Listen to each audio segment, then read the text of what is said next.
Black Star Network is here. Hold no punches! I'm real revolutionary right now. Black power. Support this man, Black Media. He makes sure that our stories are told. Thank you for being the voice of Black America, Roland. Stay black. I love y'all. All momentum we have now, we have to keep this going. The video looks phenomenal. See, this difference between Black Star Network and Black-owned media and something like CNN. You can't be Black-owned media and be scared. It's time to be smart. Bring your eyeballs home. You dig?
Today is Friday, March 17, 2023, coming up on Roland Martin Unfiltered, streaming live on the Black Star Network. The Republican-led North Carolina Supreme Court, they have reheard arguments from a redistricting case the court ruled on in December when Democrats were in the majority. If the state's highest court reverses this decision, state legislators will determine the electoral districts shifting the political power in North Carolina. I'll talk to a North Carolina state representative about what this will mean for the Tar Heel state.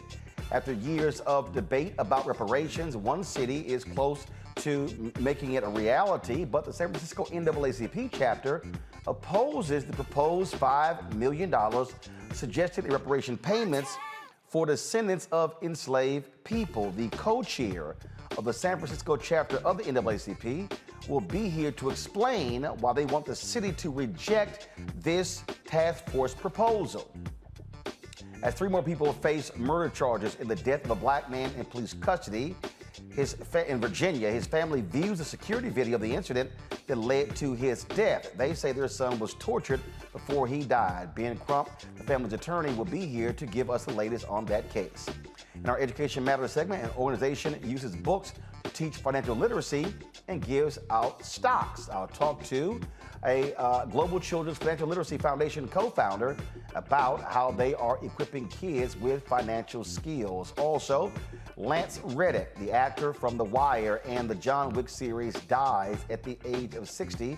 We'll have that in memoriam. Plus, Vice President Kamala Harris speaks to the Howard University basketball team after their March Madness loss. We'll have that for you as well. It is time to bring the funk. I'm Roland Martin Unfiltered on the Black Star Network. Let's go. He's got it. Whatever the miss, he's on it. Whatever it is, he's got the scoop, the fact, the find. And when it breaks, he's right on time and it's rolling. Best believe he's knowing. Putting it down from sports to news to politics. With entertainment just for kicks, he's rolling. It's on Go Roll, y'all. It's Roland Martin, yeah. Rolling with Roland now. He's funky, he's fresh, he's real, the best, you know he's Roland Martin now.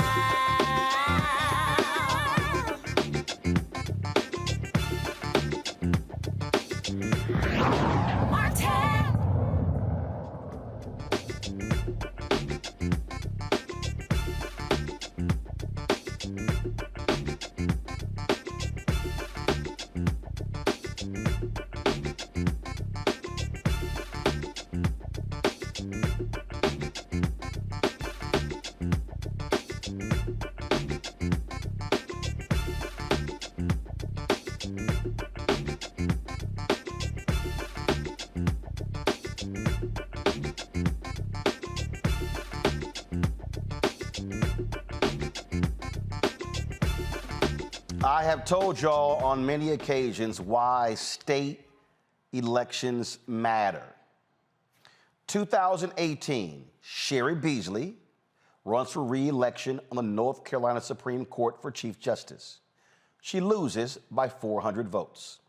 Had Democrats won, they would have had a 6-1 majority on the state Supreme Court. Instead, they had a 4-3 majority.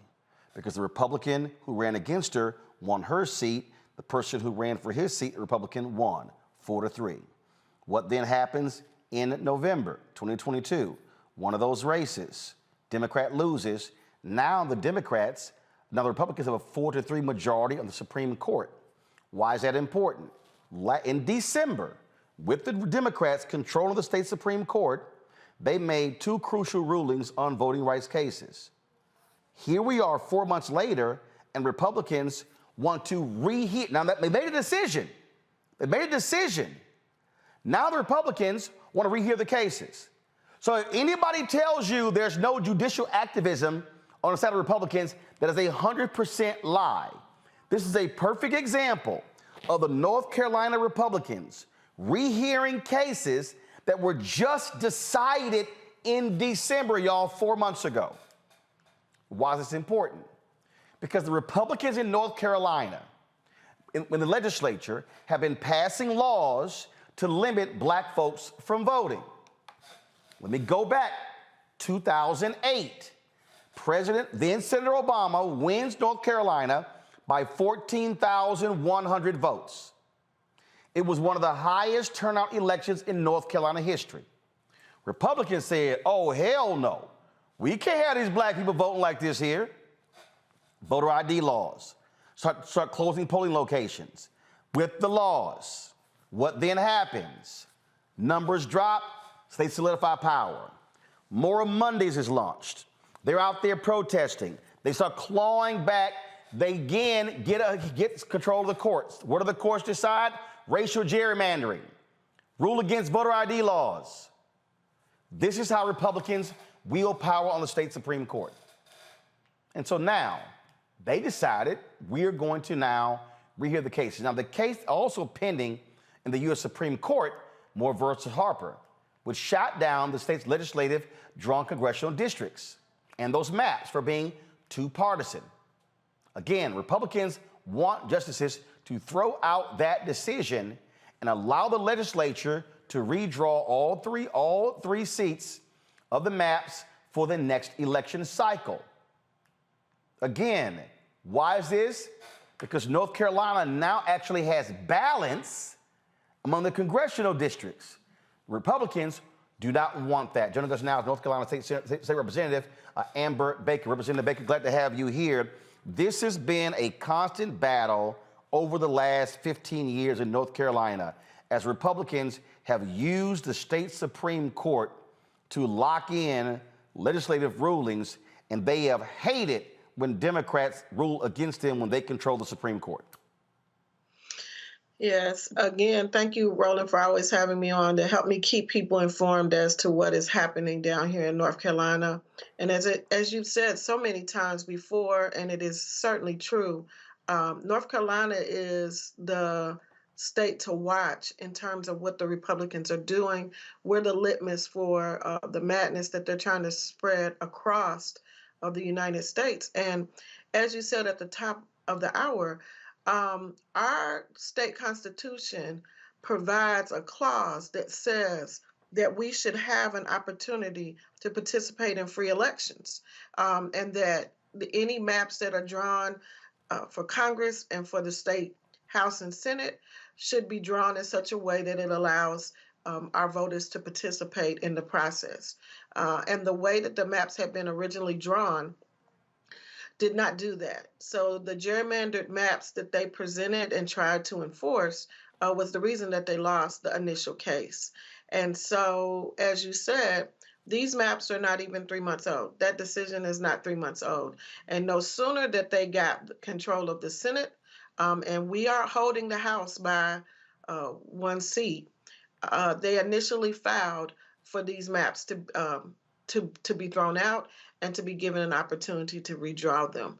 And it is also critical to know is that concerning the maps, although we have a Democratic governor, the governor cannot veto the maps. So they are using the political kind of process to do this, and they're doing it through the Supreme Court. The other piece to mention is that one of the seated Supreme Court justices is the son of the Senate pro tem. So essentially, you have a father and son that are in control of 2/3 of our branches, the judiciary and the Senate on the legislative side. I warn people, in fact, when Democrats took control of the state Supreme Court, I think it was in 2016, these Republicans were so pissed off, they literally wanted to strip the state Supreme Court of its power and give it to the lower court. That's how dastardly they were trying to use the power. Correct. And so now that they have control of the Supreme Court, and again, Chief Justice Newby, who replaced then Chief Justice Beasley, is a known Republican. Again, Supreme Court Justice Phil Berger Jr. is the son of Phil Berger, our Senate Pro Tem. And so I think that they reversed their tactic because they knew that that didn't work. So the one thing about them is that they're consistent in trying to push forth their agenda. And it took the Supreme Court 50 years to overturn Roe v. Wade. We're talking about lightning speed in terms of trying to overturn their own decision as well as it pertains to these maps. How do y'all battle this? Because obviously it's now in the hands of the state Supreme Court. So we are waiting for the decision. We expect that we should hear their decision soon. And back to your point about elections having consequences, we pretty much have our hands tied. We cannot veto this decision. The governor has no control over this, and right now we don't have control of the Senate. The Senate is in supermajority, and we are barely holding on. It is a 1-vote margin in the House to be able to stop some additional bad bills. So I will say this: that the maps is the big prize, but you need to know that coming behind those maps are the voter ID laws that we were able to uphold the governor's veto on, the abortion rights issue in the state. All of these bills are still in the queue. The governor just vetoed today the riot bill. So there are a number of bills that are going to come back through because they have the power. And what we're afraid of is that those bills will be buried in the budget. We were able to pass Medicaid expansion, and so we passed that outright. But I do think that buried in the budget will be many of these bills that will be companion bills that will continue the assault on our voters, on our Black people, and on continue to disenfranchise us as a group of people. Last question for you. When are there any legislative elections this year, or are they in 2024?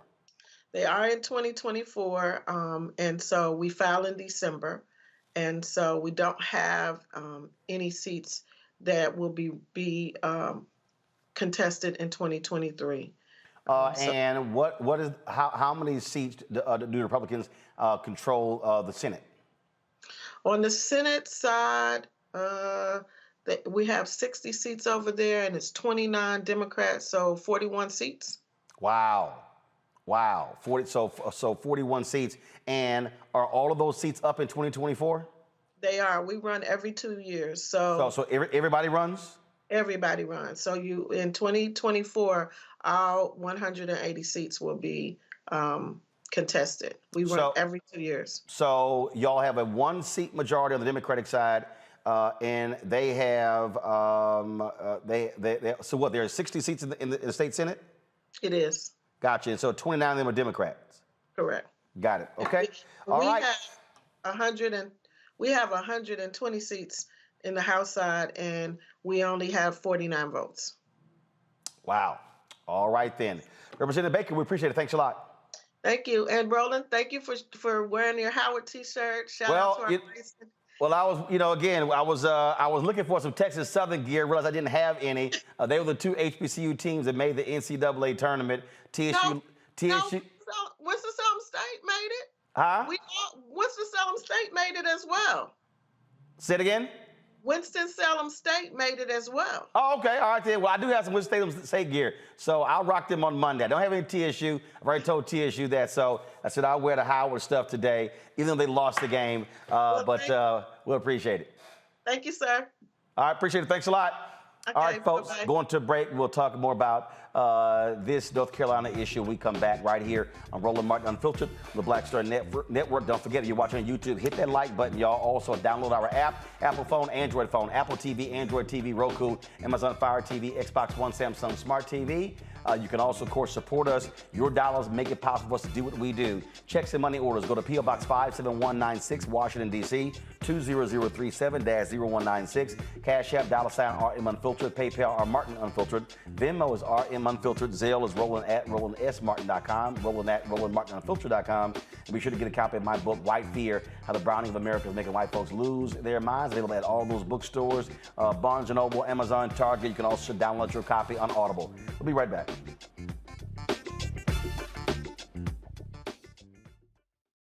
On the next Get Wealthy with me, Deborah Owens, America's Wealth Coach, the studies show that millennials and Gen Xers will be less well off than their parents.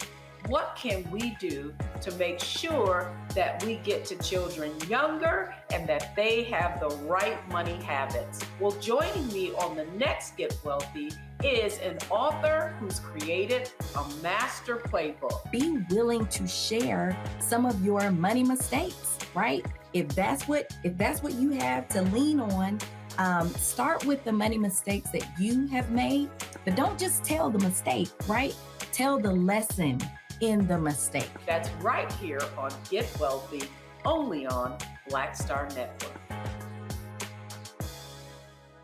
A lot of these corporations or people that are running stuff push black people if they're doing a certain thing. What that does is it creates a butterfly effect of any young kid who, wants to leave any situation they're in, and the only people they see are people that are doing this. So I gotta be a gangster, I gotta shoot, I gotta sell, I gotta do this in order to do it.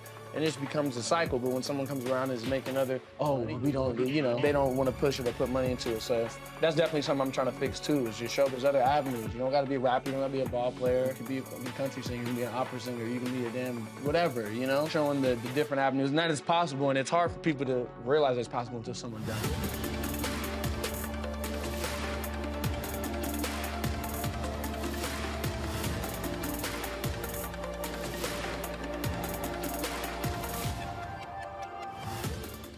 Hey everybody, it's your girl Lunel. So what's up? This is your boy Earthquake. Hi, I'm Chaley Rose, and you're watching Roland Martin Unfiltered.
All right, let's go to our panel.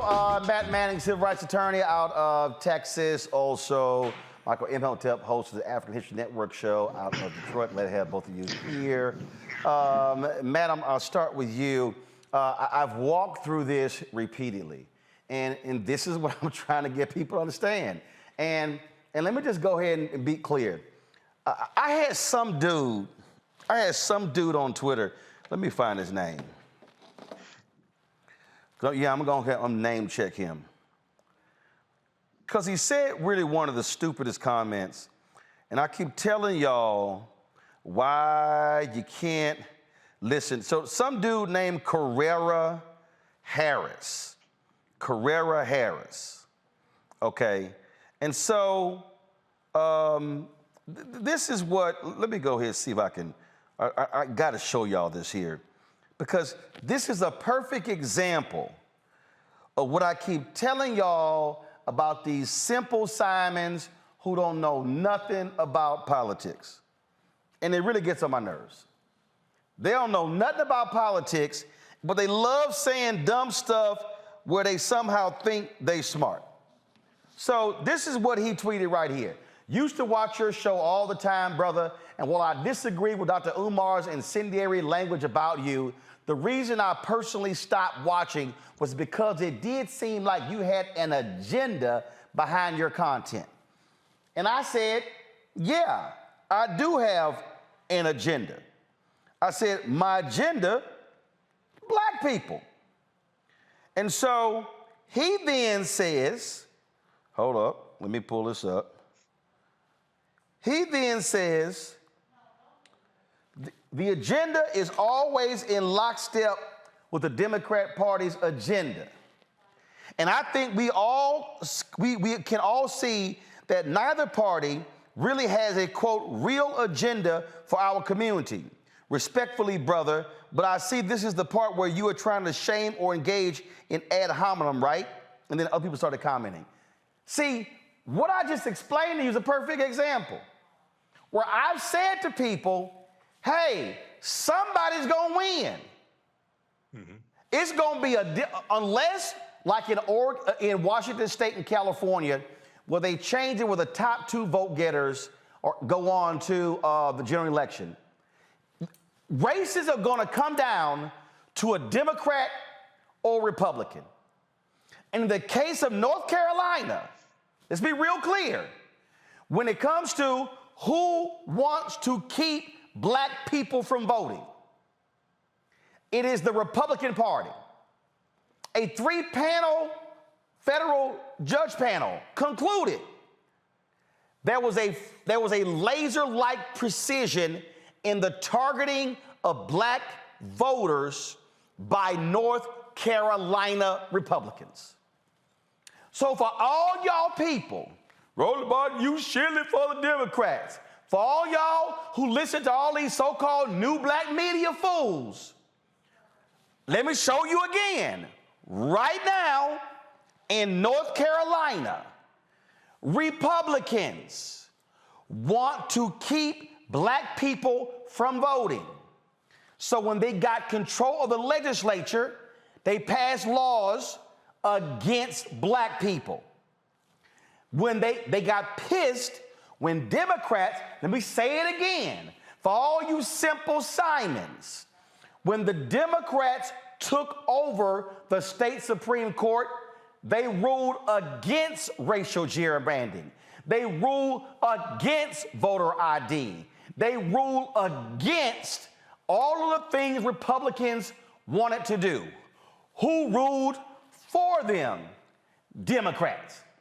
Now, if I have a choice, Matt, between Republican, Democrat, anti-black, standing with black voters, this ain't hard to figure out as to which one I would rather see in power, and then if they are in power, I can now put pressure on them to get what I want when I know for a fact these people on the right don't want to do anything for black people.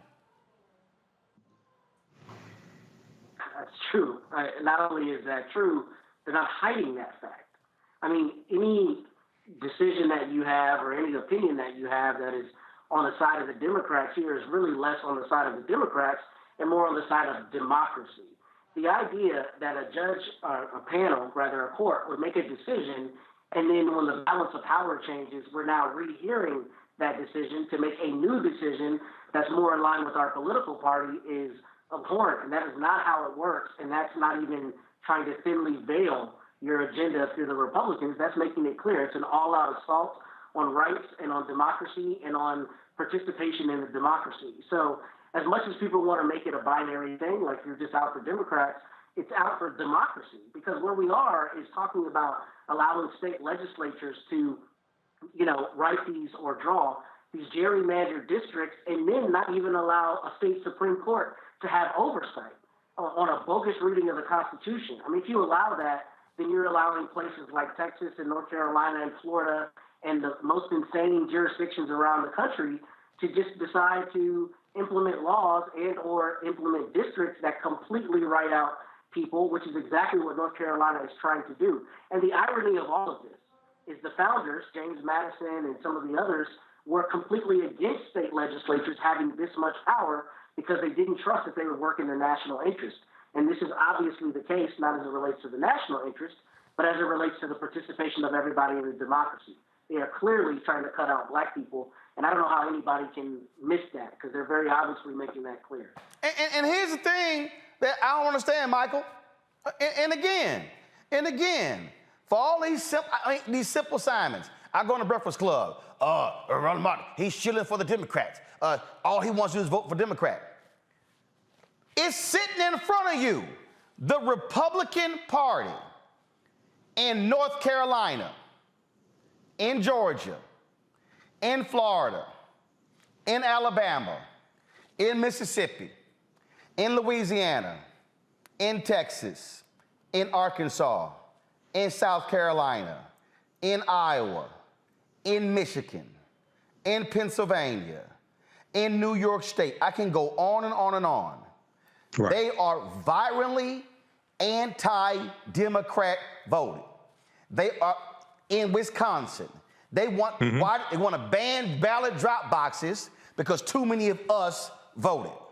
They want to ban voting locations on college campuses because young people, whether they are black, white, Latino, voted Democrat and Republican. They want to sit here, shut down polling locations. They want to move polling locations to small places with small lots, or what they want to do is put voting locations in police stations to intimidate people.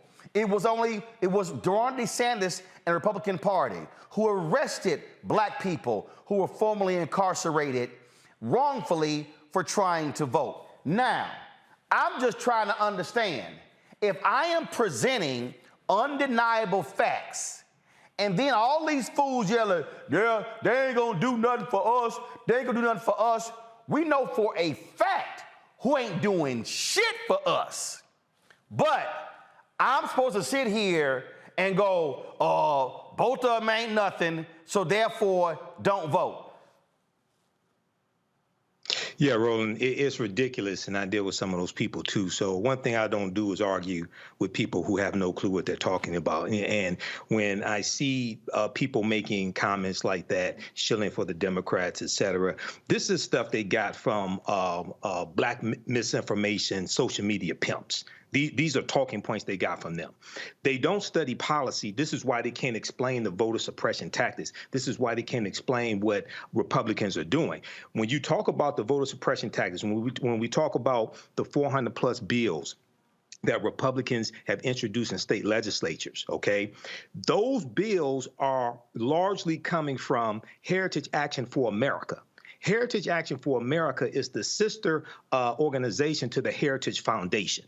They crafted, it was the Heritage Action for America who crafted Georgia's SB 201 bill, okay, Senate Bill 201, which really kicked off this whole voter suppression thing. And then after Joe Biden and Kamala Harris won, and running on the big lie. And then you see copies of these bills in various state legislatures. This is a very well-funded initiative. If you go back and look at Shelby County versus Holder, 2013 U.S. Supreme Court case, with guts Section 4 of the Voting Rights Act. Right after that, within 24 hours of that U.S. Supreme Court case taking place, the decision taking place, you had states passing new voter restriction laws, which helped Trump win in 2016 because there were 868 fewer polling places in 2016, and many of those polling places were shut down in areas that have high African American and Latino populations. So what happens is now you have some people who mean well, but they're listening to dumbasses who don't mean well, and they don't know the difference. I encourage people to watch this show, but go do the research. Proper documentation ends all conversation. This is why I present the evidence. I don't spend a lot of time arguing with people that don't know what they're talking about. Pastor Shannon Wright, look, you're a Republican, you run as a Republican, and what was happening here in North Carolina to me, again, is shameful. And what you have here is, literally, the North Carolina State Supreme Court just ruled in December. Republicans get control of the court. They are rehearing cases that were just decided. If that ain't a partisan bent, what the hell is? Well, clearly it's a partisan bent. But, here's the thing. Political parties are to do just that. Promote the interest of the parties, not necessarily the policies that best benefit the people. And there's a difference between those two. When you see things like that happening, obviously it's a political power grab. I get that. I see it. That's happening everywhere. But until people, as the gentleman said, actually educate themselves on the issues, on the laws, and on policies, and what benefits them and what doesn't, we're going to continue to see things like this. But in the case that was happening there in North Carolina, here's my problem. My problem is these people are specifically targeting black people. Federal judges ruled they were targeting black people. They changed the early voting rules in North Carolina after determining that 70% of black people voted early voting in North Carolina. So Republican North Carolina are undeniable. They are targeting black people. That, to me, is shameful and despicable. I would agree. I think any party, any place where you actually target people to say that the rights that folks shed blood, sweat, and tears to get to be able to vote, where you're going to try and play some gamesmanship to be able to take that right away is wrong, period. And they're mad because black people turned out for, here's the deal. They are mad because black people turned out in massive numbers for Obama in 2008, and they made clear, we ain't gonna let that happen again. Hold tight 1 second. I got to go to a break. You're watching Roland Martin Unfiltered on the Black Star Network. Back in a moment.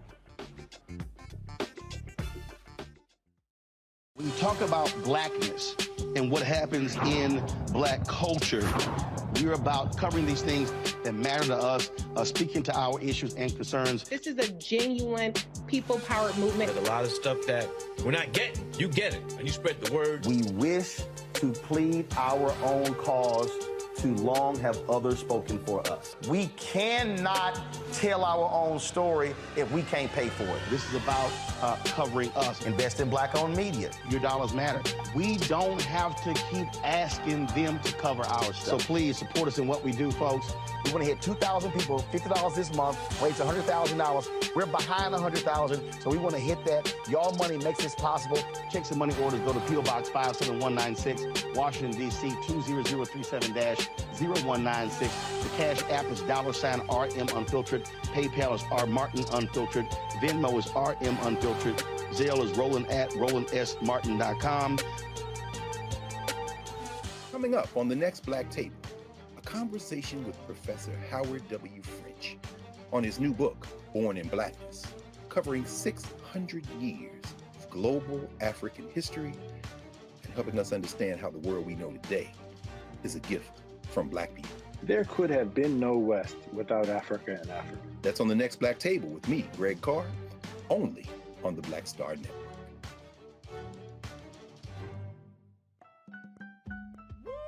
We're all impacted by the culture, whether we know it or not. From politics to music and entertainment, it's a huge part of our lives, and we're going to talk about it every day right here on The Culture with me, Faraji Muhammad, only on the Black Star Network.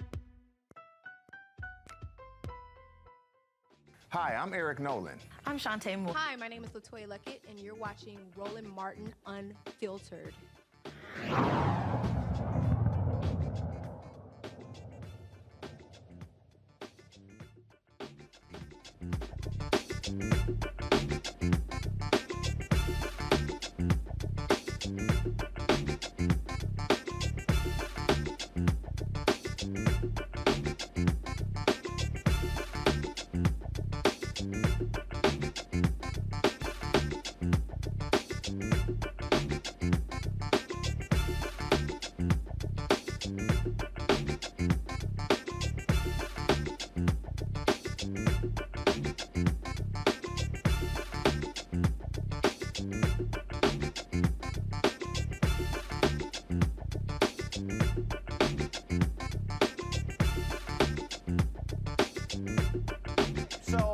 city of San Francisco set up a task force to examine the issue of reparations. The task force came back and said they calculated that the city of San Francisco should provide payments of about $5 million to African Americans who live in San Francisco. They laid out a criteria as to who should qualify for that. Well, the San Francisco NAACP then put out a statement where they said they actually rejected this particular committee's recommendation, arguing that the money should be dispersed by investments and opportunities to the Black community, but not direct cash payments. And the San Francisco Board of Supervisors embraced the 111 recommendations from the city-appointed reparations committee, including lump sum payments of $5 million to every eligible Black citizen, guaranteed income of $97,000 per year for 250 years, eliminating personal debt and tax burdens in homes for just $1.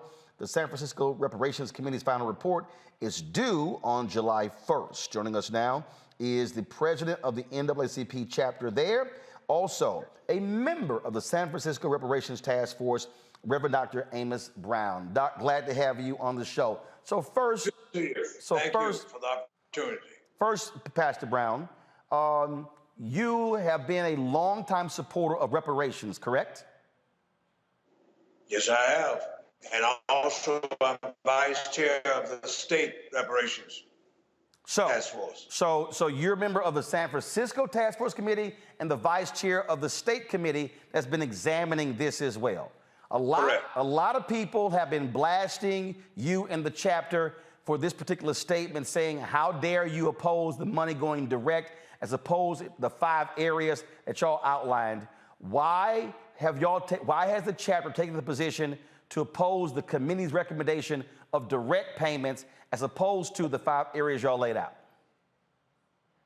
Let me give you some clarification and do some truthful branch cash payments. Okay, first of all, Pastor Brown, hold on. You broke up there, so start your comment over again. Go ahead. Let me be a truth teller. Is not against cash payments at all. But we're against being put in a trick bag and set up for failure. And those members of the Board of Supervisors gave lip service to the concept, the idea of reparations. But beginning with the chair, he's the one who said no cash. And the chairperson of the Finance Committee, an Asian lady, Ms. Chan, said, we have a deficit in the city. And we cannot afford it. The point, brother, I'm making is that we must not let our adversaries, whoever they may be, set us up for another study, another to be put on a shelf and to collect dust. We must have action and action now. We believe in cash plus. It's not either or. So when you say the setup, it's 2 wings for a bird. So when you say there's a setup going on here, are you saying that what has happened is you've had a lot of people, a lot of commenting from people on this very issue, and so there are people who have been opposing direct payments. They've been attacking them. They've said, "Oh, this is going to bankrupt individuals in San Francisco." Right. Things like so. You believe that if that is how it's set up, it's guaranteed never to pass. Is that what you're saying? They did not on Tuesday night vote at all. This thing has been delayed until October, and I feel that we should not be delaying doing the right thing. Dr. King said the time is always right to do right. They could have easily said, we support cash payments too, and even if we are facing a deficit, we can establish a payout plan. But they did not. And the mistake of the chairperson, he meant well, but he said to National Public Radio that there was no math formula for this $5 million. It was just something that was taken out of thin air, that was put into the document. And that was unfortunate, for then the general public began to focus on the 5 million with no plan. And even if we had a problem with the deficit, somebody should have said, we can get from the private sector monies to establish a reparation fund. We have billionaires in San Francisco per capita than any major city in the United States, according to a recent study. So I just feel, and my constituent base feels, we must be deliberative, and we must move to bring about redress and restoration. So Black people in the city and these. All right, so Dr. Brown, so here's the deal. Guys, go to my iPad. This is the press release that was sent out, and this is where I think there's confusion.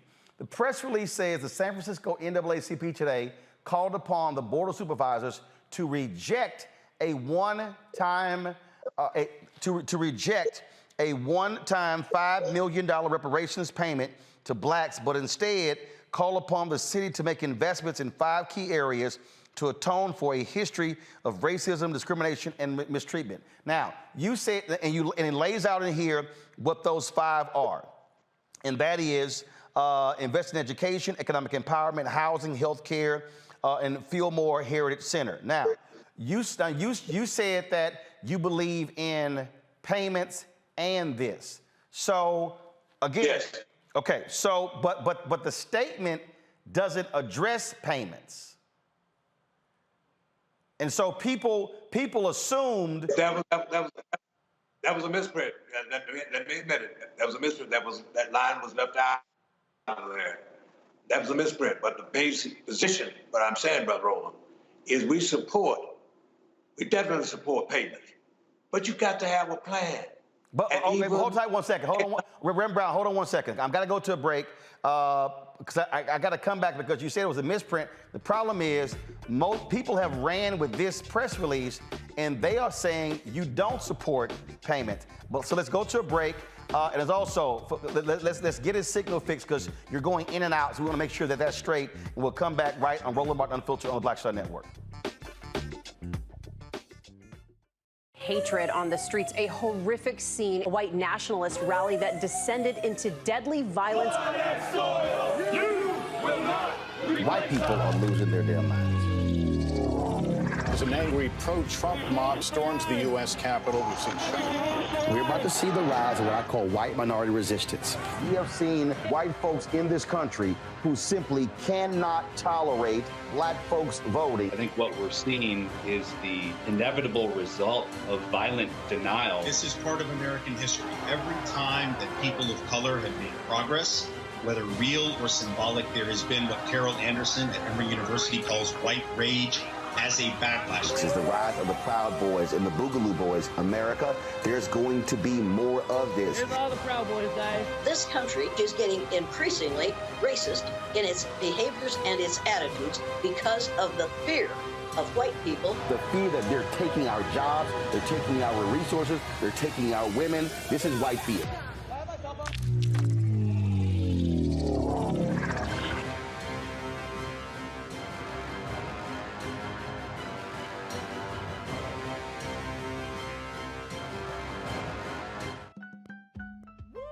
We're all impacted by the culture, whether we know it or not. From politics to music and entertainment, it's a huge part of our lives, and we're going to talk about it every day right here on The Culture with me, Faraji Muhammad, only on the Black Star Network.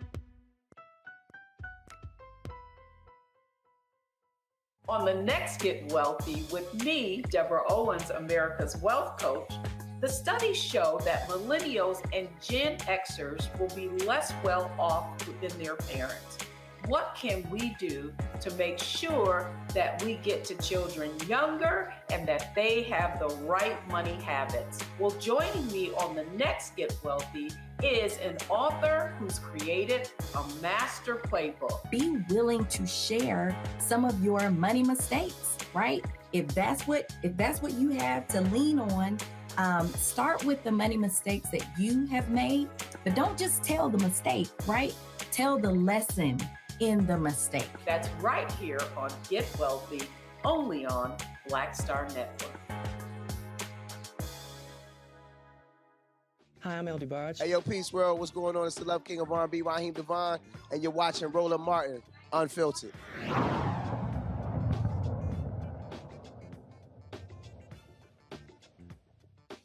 All right, welcome back to Roland Martin Unfiltered. So Pastor Brown, I just want to be clear. Go back to my iPad. The statement that was released, the headline says, San Francisco NAACP rejects $5 million reparations payment to blacks. And then it says it in the so you're saying that this statement that was released publicly, this statement is wrong. That's right. So the San Francisco NAACP supports direct payments plus investments to the black community. That's right. And in the 100 plus recommendations, some of the same things are listed. What we introduced in 2019. You see, I introduced the idea of reparations to this community. On the 30th of July, 2019, our national convention in Detroit, Michigan. So let there be no mistake about it. We support cash plus. And so the state, so you support the $5 million, but you also to individual African Americans, but you also want further investment in black institutions. Even the $5 million is not enough for the hell, the horror, and the hardship of our people. You can't put a dollar sign on the oppression, enslavement, and downright insult and assault to our humanity. So that was a mistake that was made there regarding our position. And I'm setting the record straight now that we cash payment plus subsidy programs. That's what we must have to turn things around for African Americans in this city. The median income for blacks in this town is $30,000 a year, but for whites, $110,000. Latinos and Asians, it's between $75,000 and $80,000 a year. We're at the worst level when it comes to education and achievement in the school district. We still have the challenge of not being able to get jobs and our fair share of contracts from the public and private sectors, even with all the infrastructure work that's now going on in this city. You don't see blacks handling this heavy equipment. They used to have us holding up signs to direct the traffic, but now you don't even see those jobs. We must understand that we got to approach things holistically, strategically, wisely, and not be cheapened when it comes to this issue of reparations. All right, so the next question. Do you believe that the San Francisco City Council is going to support $5 million cash payment? From what they said on Tuesday night, and I sat there until 9:30, almost 10 o'clock, down to the nose, gave these eloquent, flowery statements about our pain and what we deserve. But they said, we're not sure about cash payments. And in addition to that, one of the members, to be exact, Mr. Dorsey, the newest member on that board, this up for a vote before the citizens. So that kind of conversation,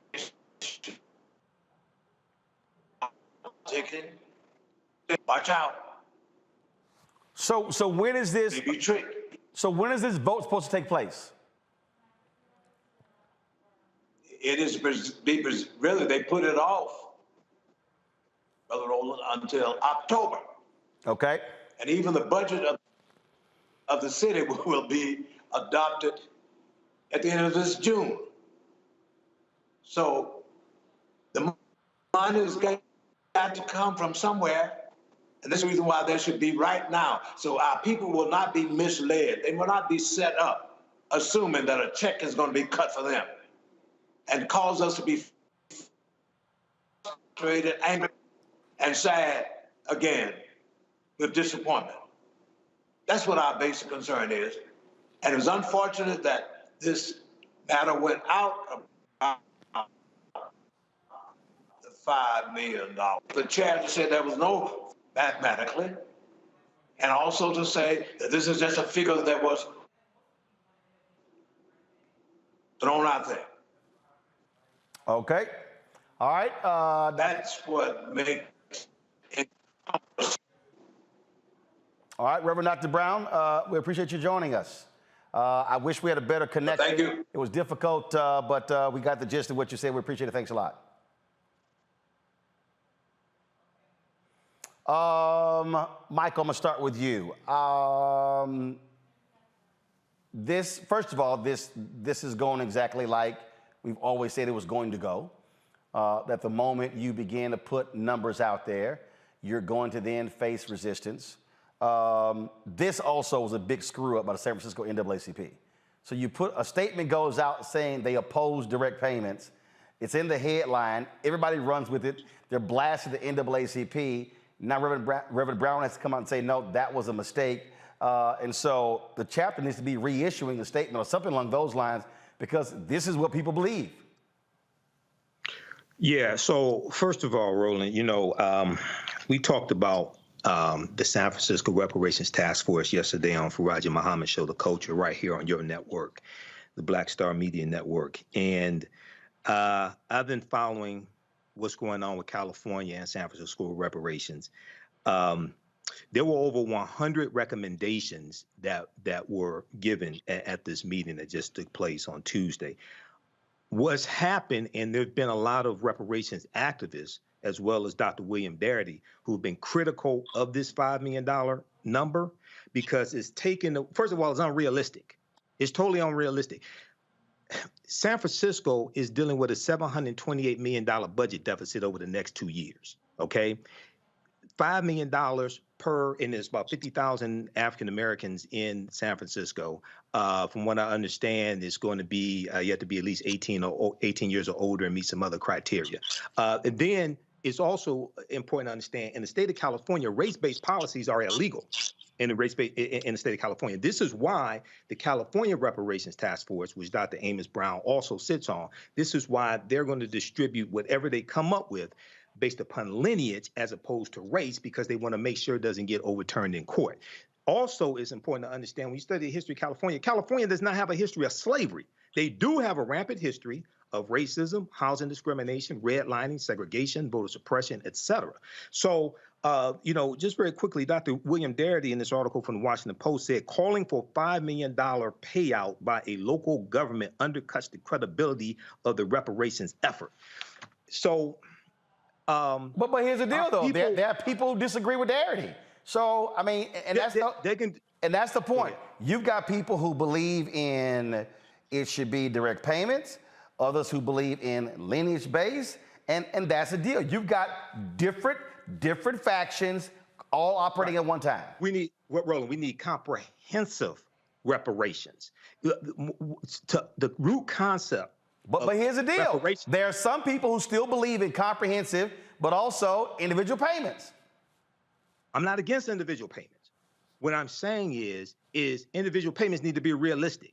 Thinking that they're going to give $5 million to every black person who's 18 years or older in San Francisco is totally unrealistic. That ain't happening. And what happens is it distracts from other recommendations that are realistic, that could be attainable, and people just focus on the $5 million. And when they don't get it, then they just want, a lot of them just want to throw up their hands. Okay, so we really have to, this is why we really have to understand history, but also understand law and really how to get something that is really realistic and achievable, and make sure it does not get overturned in the court, because they're going to file lawsuits to block this, just like the lawsuits filed when it comes to student loan forgiveness in President Joe Biden's executive order. And we want to make sure that we're on strong legal footing, so whatever gets passed at the city level doesn't get overturned in the courts. All right, hold tight 1 second. Got to go to a break. We'll come back. We'll hear from Shannon and Matt Banning on this very issue, folks. Don't forget, download our app, Apple phone, Android phone, Apple TV, Android TV, Roku,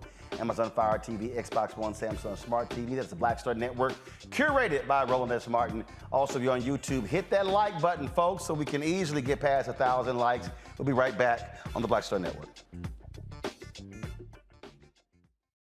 Black Star Network is here. Oh, no punch! I'm real revolutionary right now. Thank you for being the voice of Black America. All momentum we have now, we have to keep this going. The video looks phenomenal. See, this difference between Black Star Network and Black-owned media and something like CNN. You can't be Black-owned media and be scared. It's time to be smart. Bring your eyeballs home. You dig? On the next A Balanced Life with me, Dr. Jackie, re-entry anxiety. A lot of us are having trouble transitioning in this post-pandemic society and don't even realize it. We are literally stuck between two worlds, in purgatory. How to get out of purgatory and regain your footing and balance. What emotions they're feeling and being able to label them, because as soon as you label an emotion, it's easier to self-regulate. It's easier to manage that emotion. On the next A Balanced Life on Black Star Network. On the next Get Wealthy with me, Deborah Owens, America's Wealth Coach, the studies show that millennials and Gen Xers will be less well off than their parents.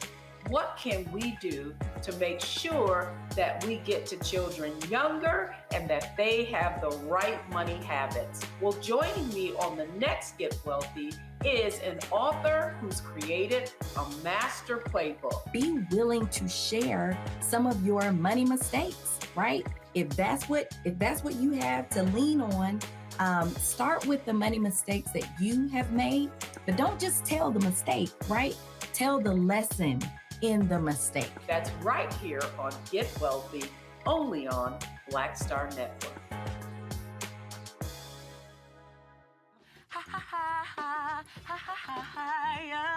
Hey, I'm Antonique Smith. What up, Lana Well, and you are watching Roland Martin Unfiltered.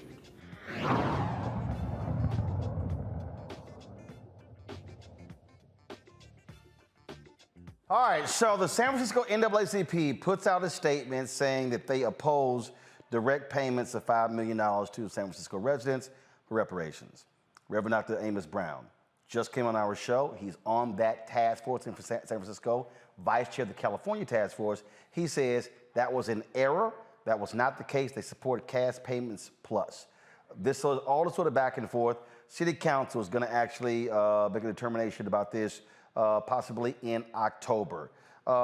Shannon, your thoughts again. I mean, so here we are where this committee comes up with a number. Now everybody's talking about, hey, it's unrealistic. Others will say $5 million is not enough money.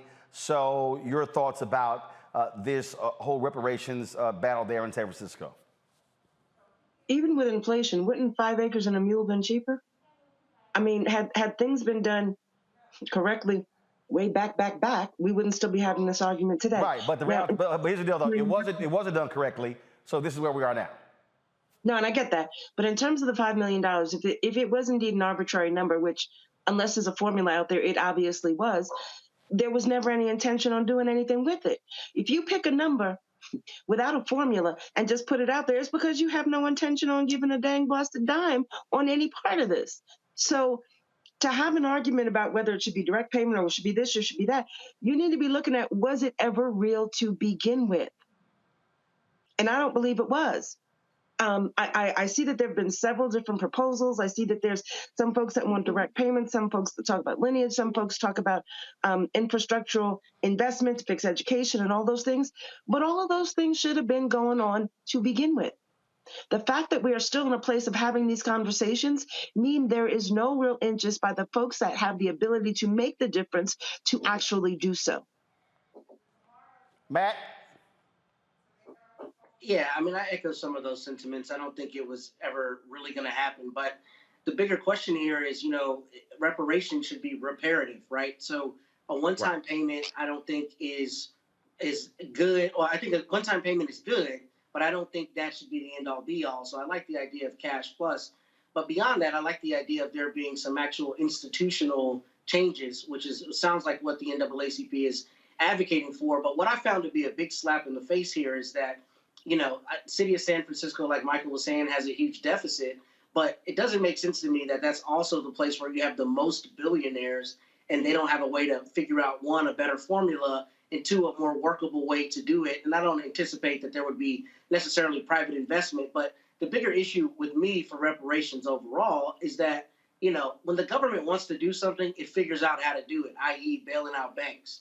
But when it comes to a longstanding debt, i.e. reparations, we always get mired in how are we going to do it and the legal issues and all of that, when the basics of it, from a morality standpoint, is that this is something that should have long ago been done, and it should be something that should be a primary concern. So I don't think they have any real intention of paying people $5 million, but they should have an intention of finding a way to balance the scales, particularly with such a great income disparity there. I mean, for it to be $30,000 for Black families and north of $80,000 for Latino and Asian families, that alone is a great disparity, and it seems like something they should be a little more incisive in addressing. All right, folks. Let's talk about the issue of clean energy, jobs, and the environment. Of course, many clean energy companies are talking about, again, clean energy. A lot of people can't even define what that is. But the question is, who's also getting hired? What companies are getting hired? Are African Americans being left out of this multi-billion-dollar economy? Joining us now from New York is the founder of Climate Critical Earth, an organization that helps leaders strategically find solutions to stop the climate crisis. Tamara Toles O'Laughlin. Tamara, glad to have you here. So, again, on this point about when we say clean energy, first of all, what the hell is that? Define that. Clean energy is energy that doesn't kill you. I wish I could make it more complicated than that. Because like I've heard clean coal. If it gives you lung cancer, if it puts your family in the hospital, if it makes it likely that you'll get a chronic disease, it is not clean energy. If it keeps you from being able to catch fish because it jacks up the water or electrocutes the wildlife near you, it's not clean. If communities are against it because it's mostly just burning trash, it's not clean energy. So clean has to be redefined to mean things that, yes, provide you power, but also save you money and don't put you in the hospital. Now, we're seeing billions of dollars being spent all across this country, and we're hearing everyone talk about, again, clean energy jobs. But the question is, are we as African Americans, are we benefiting or are we being left out like we historically have anytime you had any other major change in the economy? Well, I hate to say something nuanced so early in the evening, but the answer is not, we don't know yet. So there are jobs in clean electricity vehicles, there are jobs in technology, there are jobs in manufacturing, whether that's putting up all this new infrastructure, making sure people have electric cars, making sure the batteries get taken out in ways, get made in from ways that don't involve mining. There are lots of jobs to be had. The money hasn't hit the street yet. So whether or not we get the contracts is about whether we are set up for the infrastructure, whether we get the jobs at the other end of it, or about whether we've been training in the right places, whether we're in line to get those dollars and training, and whether or not we actually receive them. All right. So in terms of our capacity, have those companies being created, and who is out there advocating on their behalf to make sure that we don't get left out? I look at what happened with the whole marijuana game, multi-billion dollars, and guess what? We were the ones who went to jail. We couldn't get dispensaries. Yeah, we paid the price and got locked out of the 2 or 3 meetings in the various state houses where they decided who was going to get it. So we do have a lot of lessons to learn.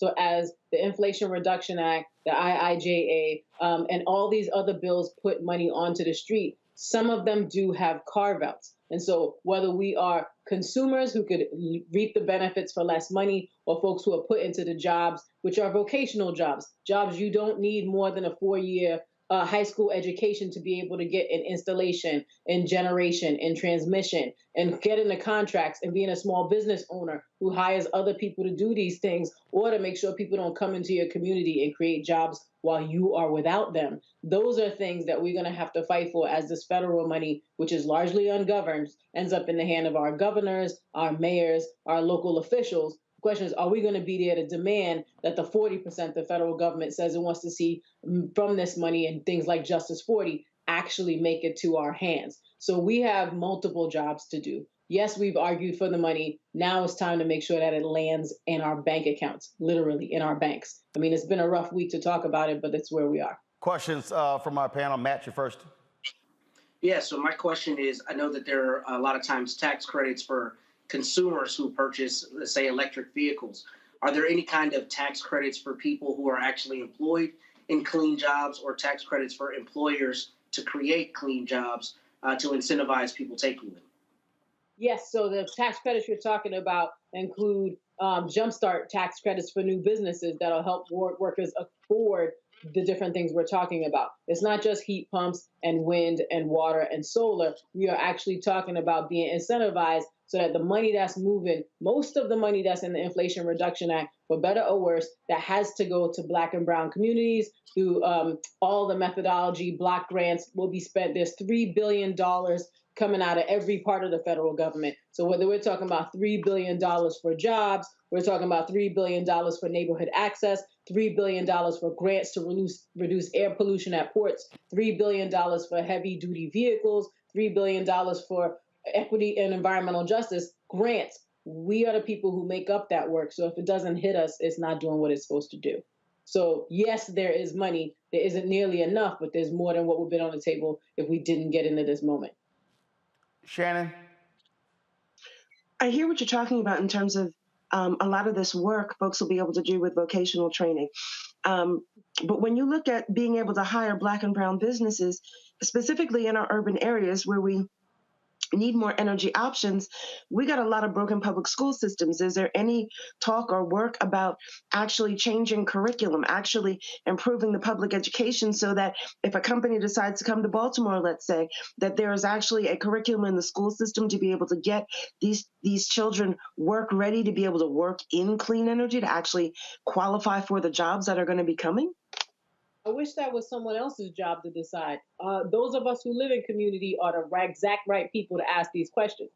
The answer to curriculum happens at your school board meeting. So whether or not the kids are being trained for jobs that exist or jobs that are about to exist is a question of whether or not you are knocking doors, talking to your principal in the Department of Education at your local community space and talking to them about the fact that the high school education has to lead to a job a kid will actually want to get. So it's not up to someone else. That's actually on us.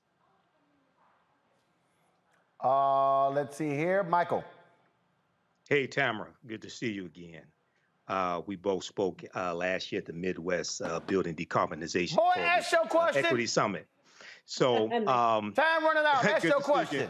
Okay, talk about African American owned businesses getting contracts when it comes to green energy, things of this nature, okay? Because that oftentimes is something that's left out of the equation. Yeah, so the $3 billion for environmental and climate justice block grants, Black businesses are in the best possible position to get that money because it's about community-led projects in disadvantaged communities, which are very fancy ways to talk about us, right? So flagging for all the reasons that in the last segment you were talking about, avoiding using the magic words, these are dollars that are earmarked for our use. The $3 billion in neighborhood access and equity grants is about transportation access. There are no communities in the history of America other than our indigenous siblings who have ever been involved in more transportation-related harms than anyone else. So we are at the front of the line. The question is, do we have enough businesses to be able to absorb it? The answer is yes. Are we going to be in the middle of the conversation where we're making sure other folks don't swoop in, borrow our cousins, uncles, brothers, and sisters for a commercial, and then take away the money from our communities? also up to us. All right, then. Okay, so if folks want to get more information about this, reaching your organization, where do they go? Climatecritical.earth. So instead of .com or .edu, you can find us. We do a lot of good. We look just like you, and most of us are Black women. So all that talk about listening to us, following us, you can find us at climatecritical.earth. All right, Tammy, we appreciate it. Thanks a lot. All right, folks, got to go to a break. We come back. Ben Crump talks to this heinous case out of Virginia. Folks, the details are shocking and stunning. Another Black man is dead. We'll tell you about it next. Roland Martin Unfiltered on the Black Star Network. Hatred on the streets, a horrific scene, a white nationalist rally that descended into deadly violence. White people are losing their damn minds. As an angry pro-Trump mob storms the U.S. Capitol, we've seen shooting. We're about to see the rise of what I call white minority resistance. We have seen white folks in this country who simply cannot tolerate Black folks voting. I think what we're seeing is the inevitable result of violent denial. This is part of American history. Every time that people of color have made progress, whether real or symbolic, there has been what Carol Anderson at Emory University calls white rage as a backlash. This is the rise of the Proud Boys and the Boogaloo Boys. America, there's going to be more of this. Here's all the Proud Boys, guys. This country is getting increasingly racist in its behaviors and its attitudes because of the fear of white people. The fear that they're taking our jobs, they're taking our resources, they're taking our women. This is white fear.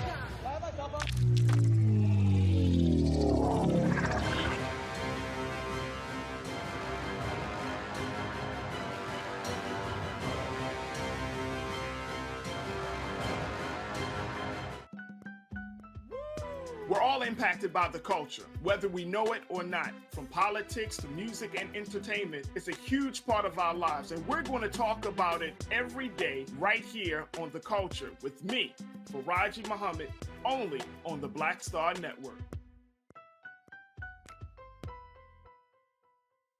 What's up, what's up? I'm Dr. Ricky Dillard, the choir master. Hey, yo, Peace World, what's going on? It's the Love King of R&B, Raheem Devon, and you're watching Roland Martin Unfiltered.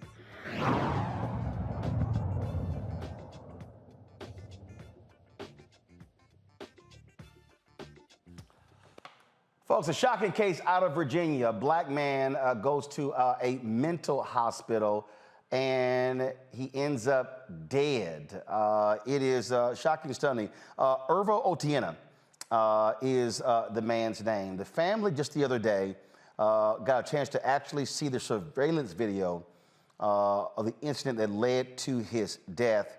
And it is shocking and stunning. His parents describe what they felt watching this 12-minute video. Good afternoon, ladies and gentlemen. My name is Caroline Ouko. Irvo Otieno is my son. Irvo was 4 years old when we came to the United States. Irvo went to kindergarten here in the United States, proceeded to Tuckahoe Elementary School and Freeman High School, and then went on to college in California. Irvo is as American as apple pie. This is what he knows. This is home for him. And when you're home, you are in a community. We live in a community. We have friends. This young man you see here had a big heart. Irvo was the guy that his classmates drew to. When they needed someone to talk to, he was the listener. My son was tortured, to put it right. I saw the torture. There is no way that Henrico County sheriff deputies were on him. 7 people, 7 officers on one man. And all this started when my son went to hospital on the 3rd. And that evening, he was taken to jail, whisked from the back of the jail into the hospital. Those 3 days at Henrico County Jail, wa a horror. You heard his mom there describe what happened, folks. He was handcuffed, shackled, pinned to the ground by deputies, and was suffocated. So far, 10 people have been charged with second-degree murder in his death, including 7 Henrico County Sheriff's deputies and 3 hospital employees. Joining us right now from New York is Ben Crump. Ben, glad to have you. This is just, I mean, unbelievable. And what the mother described is just crazy. First of all, why was he actually admitted, and how long? What happened to cause him to be admitted to this mental hospital? Yeah, and Roland, I would let you know from the onset, I'm in the car in New York City, and I'm with the parents of Tyree Nichols sitting in the background of the car, and we were talking about Ivo in Richmond, Virginia, killed in the jail there in Henrico County. And we also today were in Memphis, Tennessee, talking about Gershon Freeman, killed in Shelby County Detention Center. Both of them were having mental health crisis, and they were in the jail, and both of them were naked. Both of them needed a helping hand, and both of them ended up with a death sentence.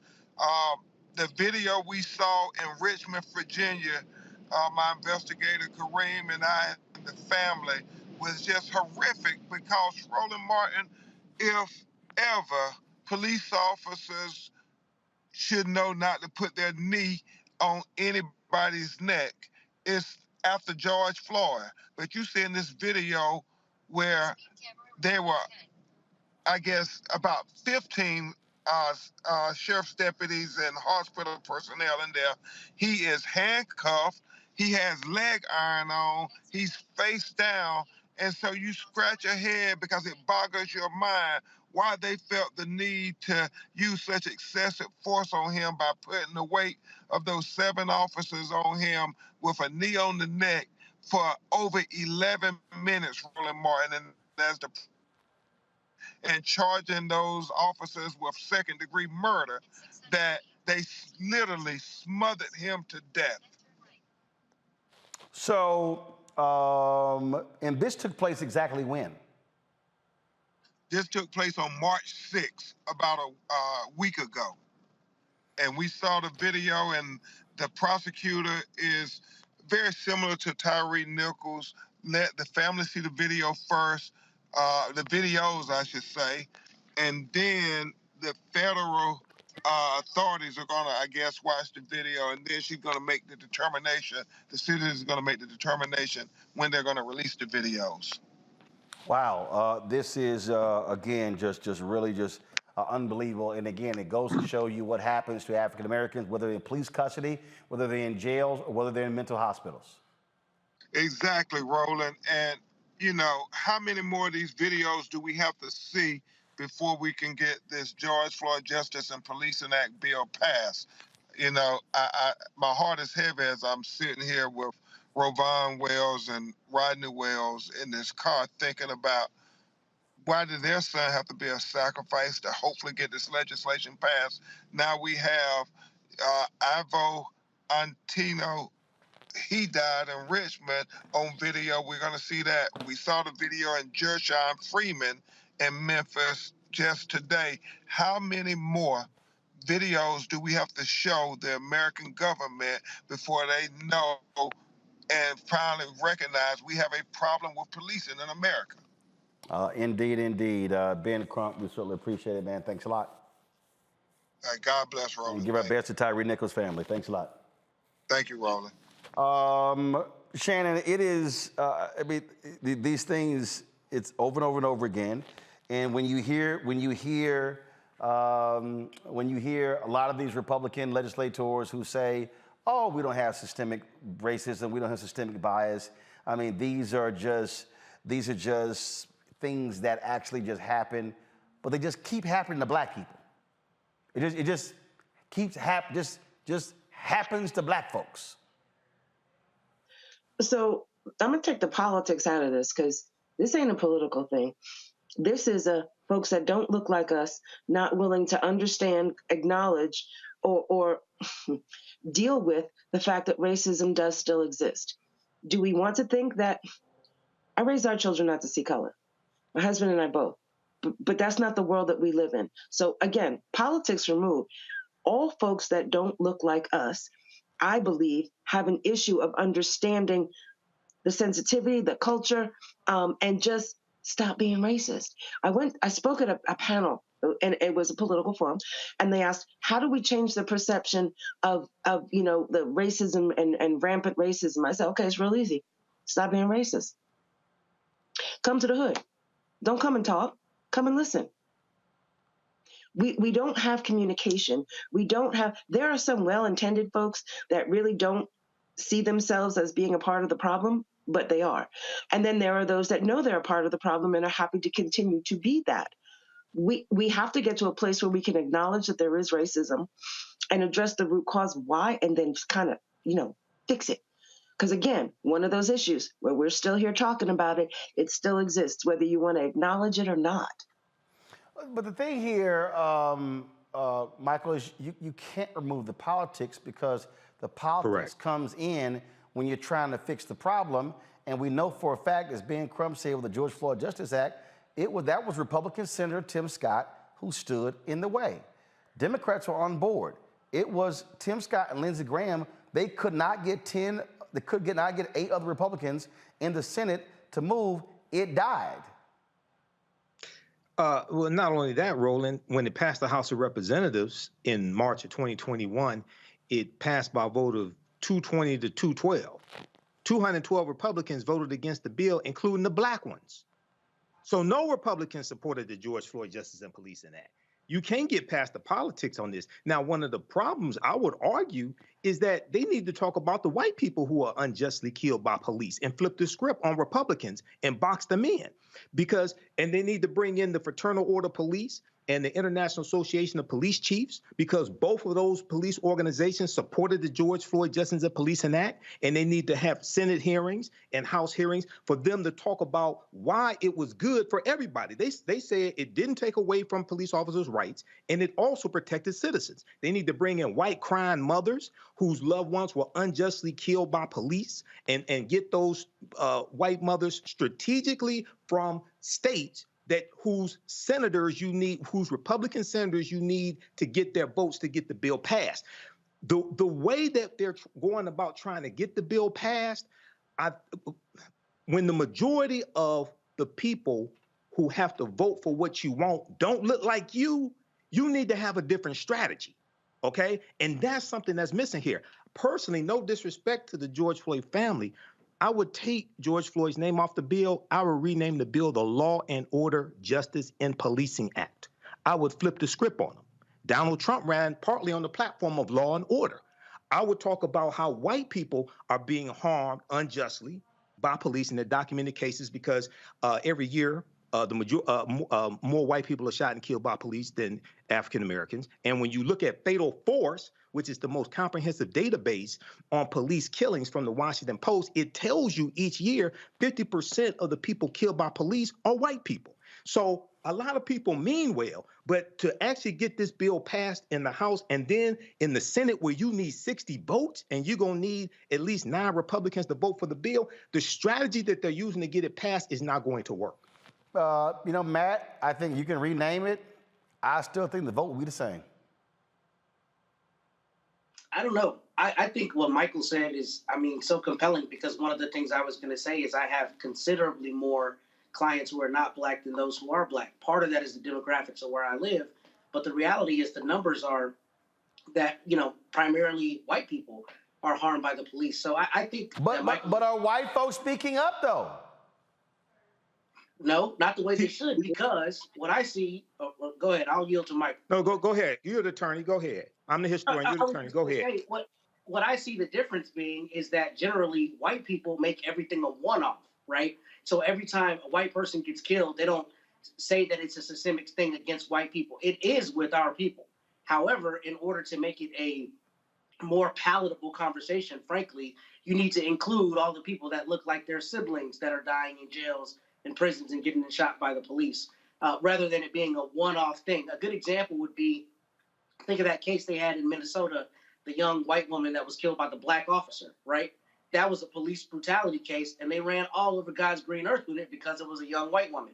But it was still presented like it was an aberration rather than, something that happens pretty frequently. And I think broadening it to show that people of all colors, especially black people, are being harmed by the police in great number every year is very important to galvanizing that support. But I'll let Michael finish what he was going to say. Roland, very quickly. I got about 20 seconds. 20 seconds. A lot of this has to do with the media. When you read Fatal Force, they document a lot of these police killings. Their dash cam videos, their cell phone videos.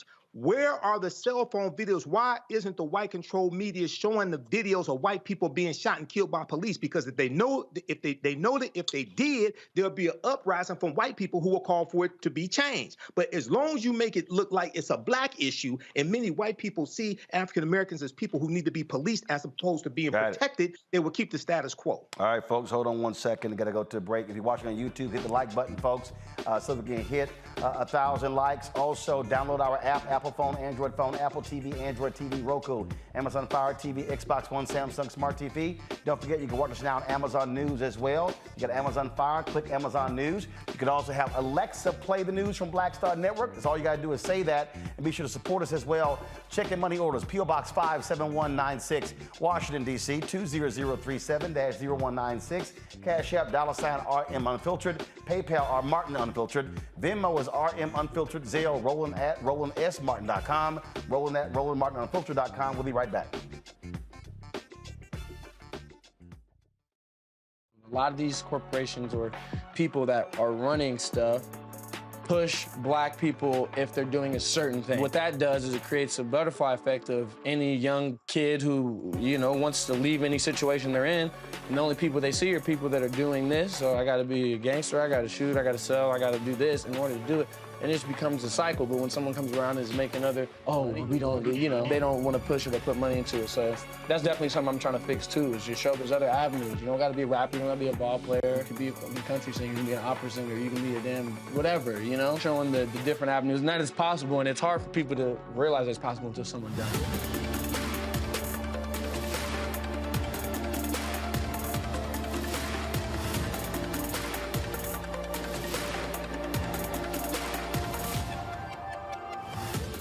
Deborah Owens, America's Wealth Coach, and my new show, Get Wealthy, focuses on the things that your financial advisor and bank isn't telling you, but you absolutely need to know.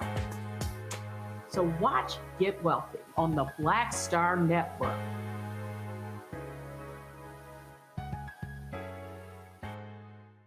Pull up a chair, take your seat at the Black Table with me, Dr. Greg Carr, here on the Black Star Network.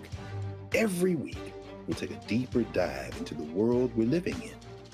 Join the conversation only on the Black Star Network. Hi, I'm Vivian Green. Hi, this is Essence Atkins. Hey everybody, this is your man Fred Hammond, and you're watching Roland Martin, my man, Unfiltered.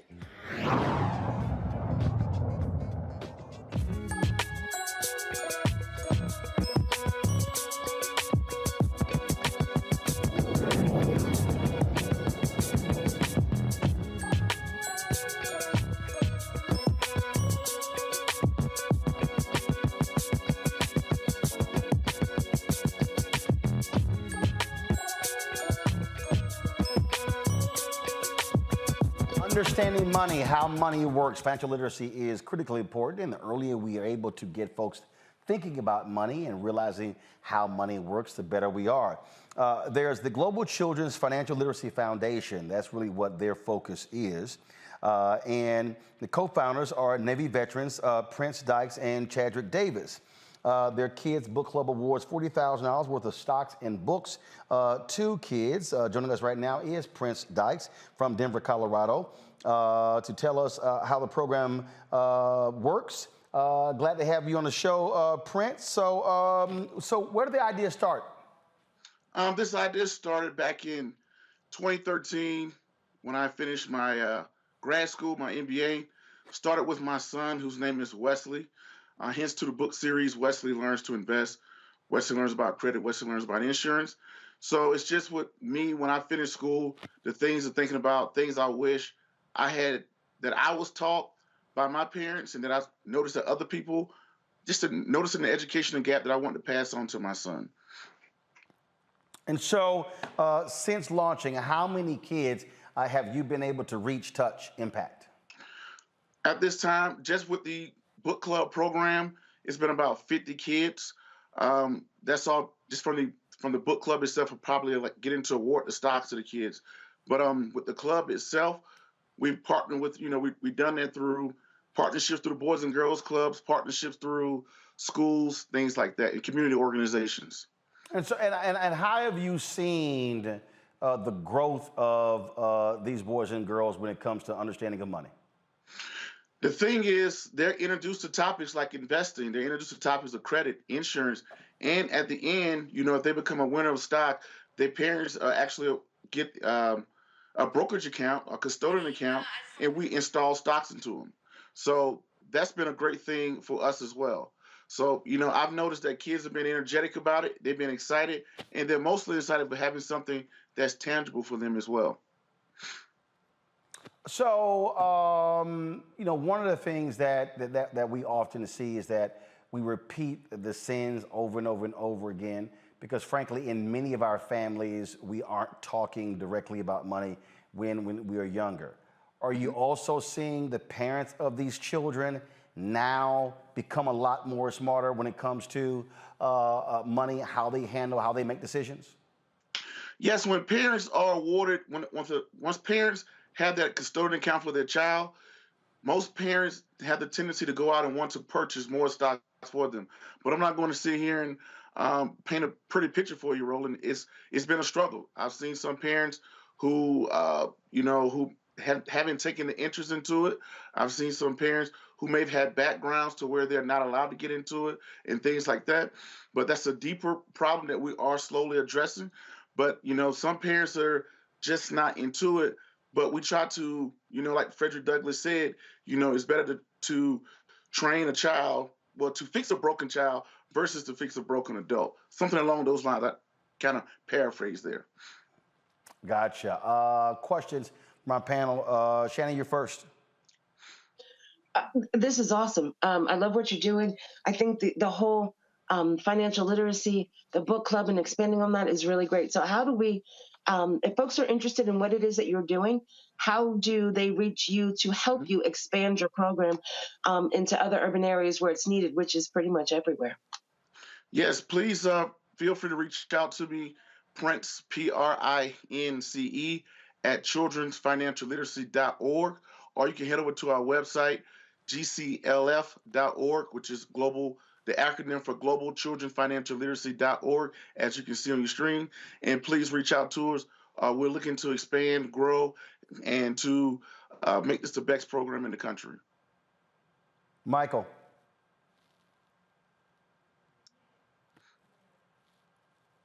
Michael, you're on mute.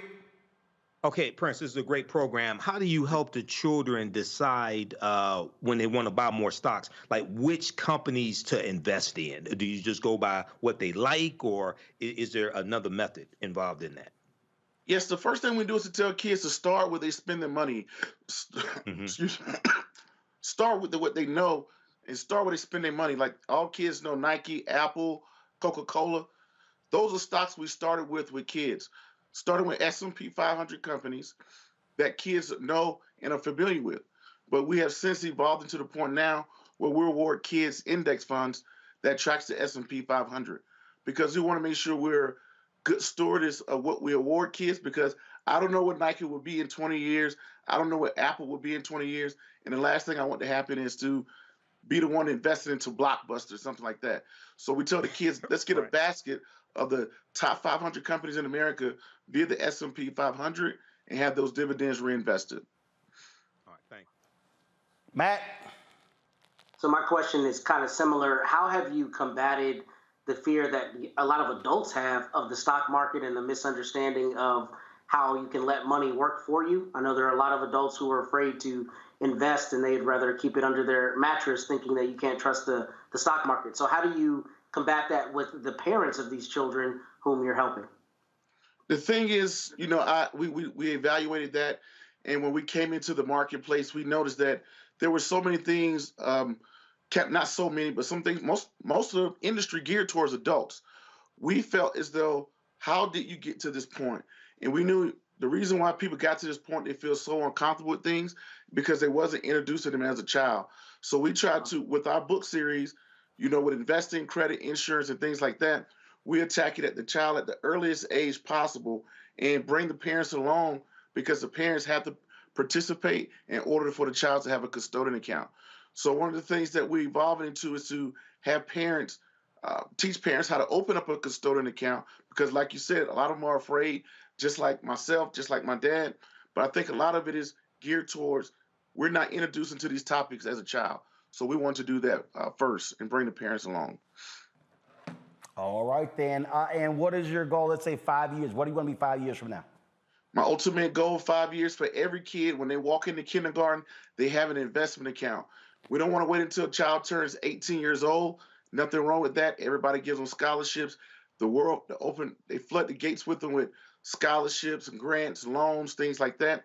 How about we reallocate those resources to kindergartners?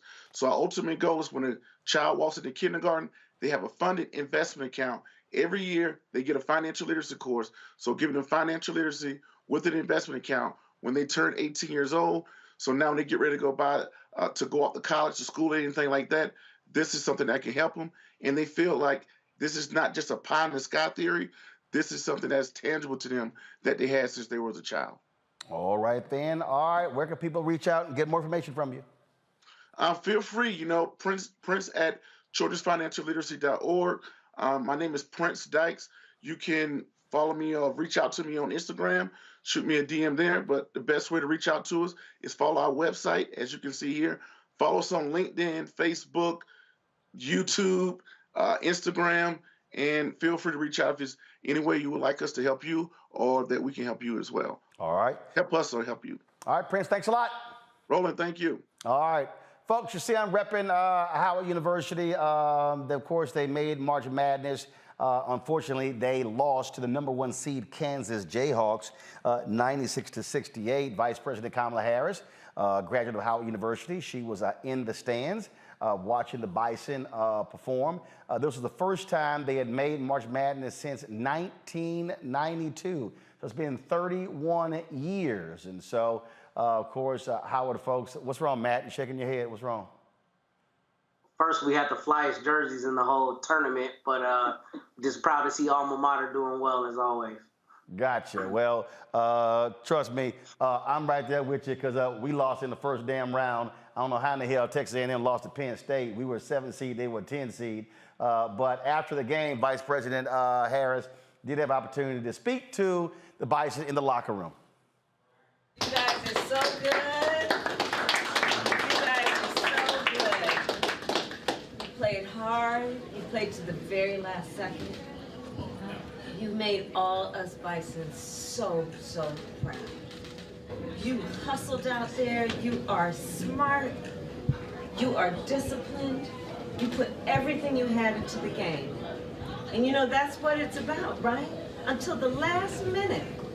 You guys did that. You didn't stop until the last second. You did not stop. And that is so inspiring. So you keep playing with chin up and shoulders back. Because you showed the world who Bison are. Right? I mean, literally what you have done is in historic proportion. I was at Howard back in the day where we were just happy that there was a game, much less getting to this place, right? And I see Bison literally all over the world, and we've been talking about you, this team, you all, this team, this year, this team. You make us so proud. So I know you may not be feeling great right now, okay? But know who you are. You are excellence.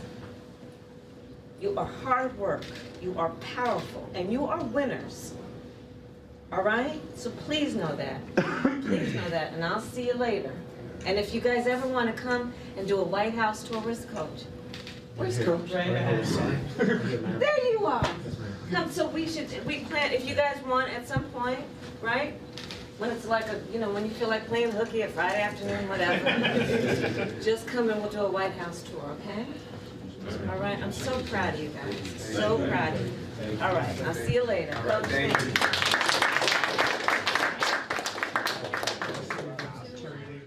Well, normally, Shannon, the winner of March Madness gets to go visit with the president, but when you're the vice president of your school, what the hell, you get to make a trip too. I ain't mad at it. I got nothing. Everybody's talking about, trying to say, take politics out. I am a Republican. She is Democrat, but I ain't mad at it. These young folk are our future, and to encourage them and let them understand at an early age that you have goals, you have dreams, you have outcomes you may want. It doesn't always happen, but as long as you can do it and do everything you do with decency and in order, it's time to keep the head up, shoulders back, and keep it moving forward. I ain't mad at it. And I'm Virginia State, by the way, not Howard. Just saying. I mean, we could be talking about Virginia State. I mean, I would have liked that a little bit more. I'm just saying. Did y'all make the tournament? Go Trojans. I don't care. Did y'all make the tournament? Go Trojans. I take the answer is no. You didn't make the tournament. So, yeah, okay, I thought so. All right, I got to go to a break. We'll be back. Roland Martin Unfiltered on the Black Star Network.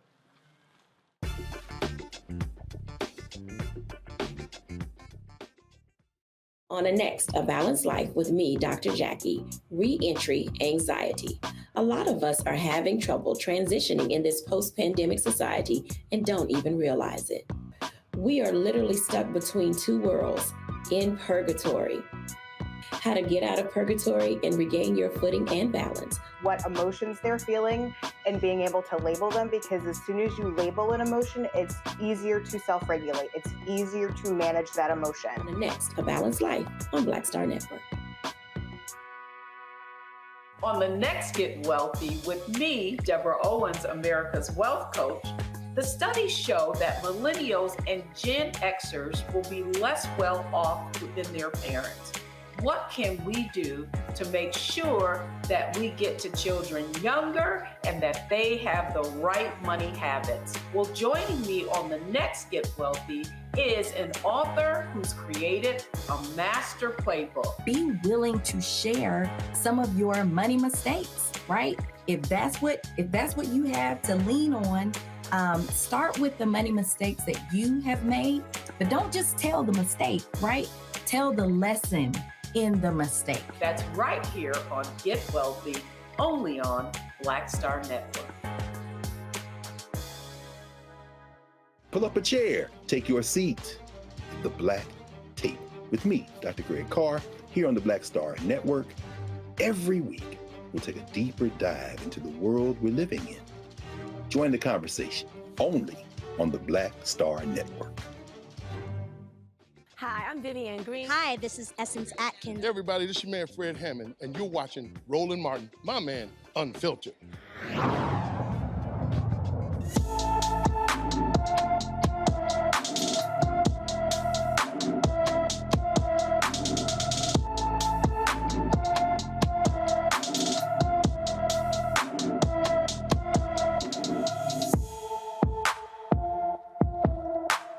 Zakiya Harris left her Indianapolis, Indiana home on February 16th, has not returned. The 17-year-old is 5 feet 6 inches tall, weighs 155 pounds, with brown hair and brown eyes.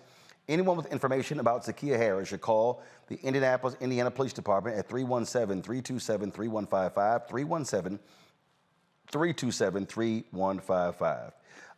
Why do people act a fool over parking spaces? A Missouri jury convicted a man of shooting an Amazon delivery driver in a dispute over an accessible parking spot. This is just stupid. Larry Thomason was found guilty of first-degree assault and armed criminal action in the March 2019 shooting of Jalen Walker, who was paralyzed from the waist down. Walker illegally parked his delivery van in an accessible parking spot. When Thomason confronted him, the two got into a fight. Thomason then pulled out a gun and shot Walker in the back. Thomason will be sentenced on May 1st. I never understand these people, Matt, who you act a fool, you do something, and now your ass going to prison over something silly like a parking spot. Yeah, this is insane. This guy threw away his life over a parking spot. There's nothing to say beyond that, and took away functionally a life in a lot of respects. You know, now this young man is paralyzed from the waist down over something that could have been, maybe express your frustration and let it go on. But this is ridiculous, and this is the kind of thing, unfortunately, I've seen in my practice, where people have just not been able to regulate, and they end up taking away their own lives by poor decisions. How about this one here? A Colorado man faces hate crime charges. This idiot for drawing a swastika and writing anti-black slurs on public spaces in New York City. Not a good place to do that. James Ryan was indicted on 3 counts of criminal mischief as a hate crime and 3 counts of aggravated harassment for drawing a swastika on the gates to City Hall and an anti-black slur on a pillar on December 13, 2021. He also spray painted a large swastika and wrote another anti-black slur outside a CVS pharmacy and the Charging Bull statue on Wall Street. Yep, that's not going to fly in New York City, Michael. No, it's not going to fly in New York City. But see, once again, a lot of these people think they could get away with it, and they're drinking, Trump's juice, and think that they can just do whatever they want to do, say whatever they want to say, and not have consequences. So these hate crimes are on the rise. NBC News just had an article about that. Yep. So yeah, these people need to be held accountable. Sad story out of your city, Baltimore. You have lost one of the strong actors there, Shannon. That is Lance Reddick, 60 years old, star of The Wire, as well as the John Wick series. John Wick 4 actually is out is coming out, and he was found at his home this morning of natural causes. Of course, he starred in more than 60 movies. Also was very, very involved in a lot of video games as well. We had an opportunity to catch up with him on the red carpet at the American Black Film Festival Honors a few years ago. What's up, sir? How you doing? Have we met before? I just seen you. You probably seen me on television or the news, but I've seen you. My wife was a huge John Wick fan. Oh, okay. I don't know if I can keep watching 500 people get killed. Yeah, the numbers seem to go up every movie. Right, and I'm I said, baby, all they do is people getting killed. She's like, I know, but it's great. Like, she's a crazy John Wick fan. Oh, got it. Well, I hope she likes my character, too. Oh, no, she'll enjoy this interview, because I'm talking about, like, owns all 3 Blu-rays. Got it. Yes. And then recorded on the cable. I said, you own the Blu-ray. Yeah, but that's if I want to look for the Blu-ray. Okay. Got to ask you this question. Okay. One night's honorees, the great Lou Gossett. Your thoughts about Lou Gossett? Wow. So many thoughts about Lou Gossett. I mean, he's one of the, it's such a cliche to say, but he's one of those cats whose shoulders I stood on. You know what I mean? I wouldn't be able to be doing this without him. Yeah. One of the, but also, he hasn't stopped. He's still active. Yeah. It's so funny. You know, I the last thing I remember seeing him in was Boardwalk Empire, and man, he killed it. Yeah. Well, I'm glad that they're honoring him, so he gets to feel all of that love that's going to be in the room tonight. Yeah, I agree.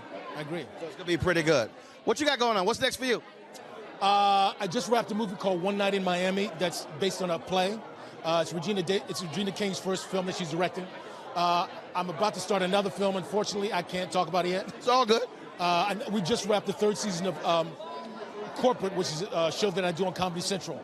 And then later on this year, we're going to go into the final season of Bosch on Amazon. Okay. Well, good luck with it. We'll be seeing you in all of that. And I'm sure my wife was saying, waiting for John Wick 4. It's a pleasure. It's an honor to meet you, sir. Absolutely. I appreciate it. Thanks a lot. Thank you. Indeed, a great actor, Shannon. Absolutely. You know, you mentioned The Wire and John Wick. I am a John Wick fan. Everybody in my household was a John Wick fan. And the one with the puppy and, motivating the revenge. And it's not just killing. There's actually story there. And his character has a lot to do with the story. But, it's awesome to see folks that don't forget where they're from and give back and invest. And it's sad when we see them leave too soon. Indeed. 60 years old, Lance Reddick passed away. Matt, Michael, Shannon, we surely appreciate it. Thank you so very much. I'll see y'all again, folks. I got to go. I'll see y'all Monday right here on Roland Martin Unfiltered on the Black Star Network. Off to Dallas, my youngest sister's getting married, Zena. So I'll be, I've been put to work. I'll be videotaping the wedding. I've been doing that for the longest. It's all good. I'll see y'all on Monday. Holla!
I'm real revolutionary right now. Support this man, Black Media. He makes sure that our stories are told.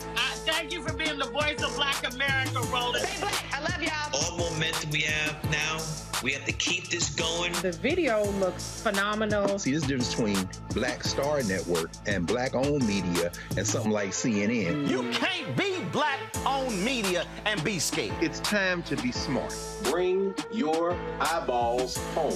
You dig? Pull up a chair, take your seat. The Black Tape with me, Dr. Greg Carr, here on the Black Star Network. Every week, we'll take a deeper dive into the world we're living in. Join the conversation only on the Black Star Network.